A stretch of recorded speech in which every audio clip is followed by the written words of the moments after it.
Shalom Bapak Ibu, Saudara-saudari yang diberkati oleh Tuhan Yesus Kristus. Selamat pagi dan salam sejahtera bagi kita semua dimanapun kita berada. Kiranya damai sejahtera dari Allah, Bapa, Putra, dan Roh Kudus senantiasa melimpah dalam hidup saudara dan saya. Pagi ini sebelum kita melakukan segala aktivitas kita, mari kita isi hati dan pikiran kita dengan bersama-sama merenungkan sebuah kebenaran firman Tuhan. Namun sebelumnya, marilah kita siapkan hati kita dan berdoa. Bapa kami yang di sorga, Bapa di dalam nama Tuhan Yesus Kristus, Bapa yang menciptakan kami, mengasihi serta senantiasa peduli kepada kami. Kami bersyukur oleh karena kasih penyertaan-Mu di sepanjang malam hingga pagi ini. Kembali lagi kami mengalami berkat kasih karunia Tuhan, rahmat Tuhan yang selalu baru setiap pagi kami rasakan. Saat ini ya Tuhan, kami mau mendengarkan kebenaran firman-Mu. Urapilah setiap kami dan berikanlah kami pengertian untuk dapat memahami akan kehendak. Terima kasih Tuhan. Amin. 1 Yohanes 1 ayat yang ke-9 berkata demikian. Jika kita mengaku dosa kita, maka Ia setia dan adil, sehingga Ia akan mengampuni segala dosa kita dan menyucikan kita dari segala kejahatan. Bapak Ibu saudara-saudari yang diberkati oleh Tuhan Yesus Kristus, bagi beberapa orang meminta maaf mungkin sangat sulit dilakukan.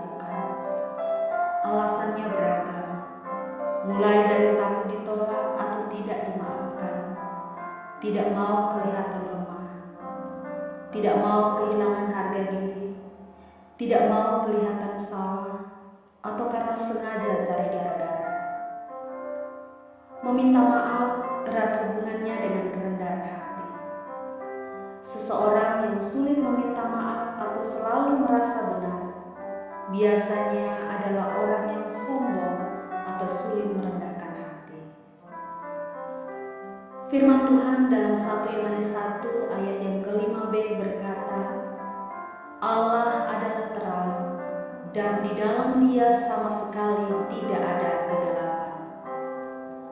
Hal ini berarti bahwa jikalau kita mengaku sebagai anak terang, berarti kita memiliki persekutuan dengan Allah.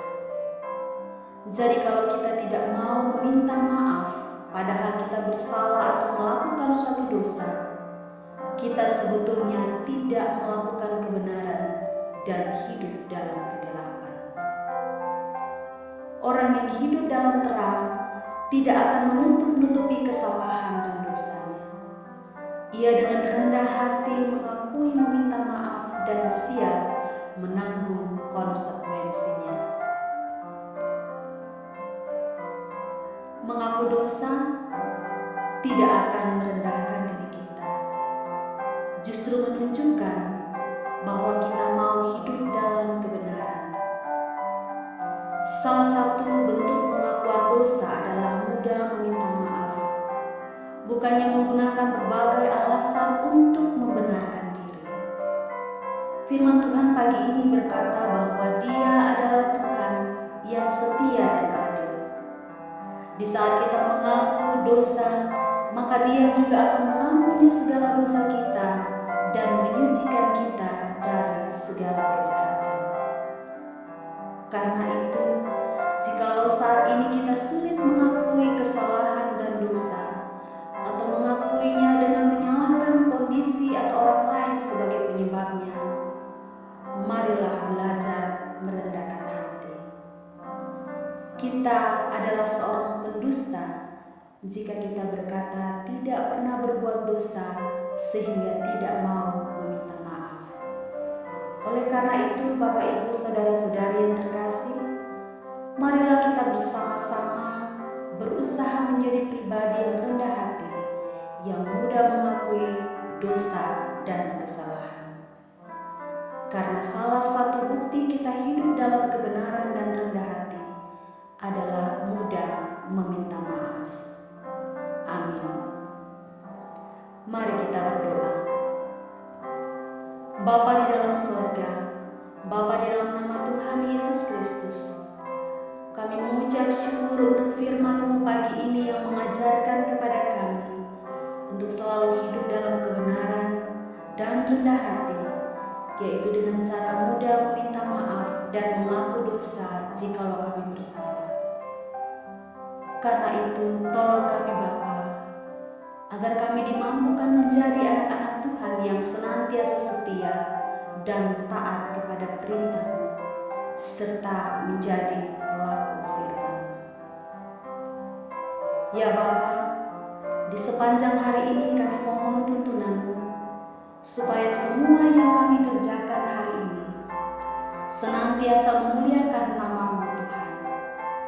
Kami juga berdoa untuk yang sedang mengalami masalah, persoalan dalam hidup, sakit penyakit, pergumulan apapun. Kami mohon campur tangan-Mu Tuhan atas setiap kehidupan kami. Sembuhkanlah yang sakit, kuatkan yang lemah ya Tuhan. Berikan semangat baru bagi yang berputus asa. Bukakanlah pintu-pintu yang baru, jalan-jalan yang baru terbuka bagi mereka yang sedang mengalami kebuntuan dan masalah dalam kehidupannya. Terima kasih Tuhan. Kami percaya berkat dan damai sejahtera, kasih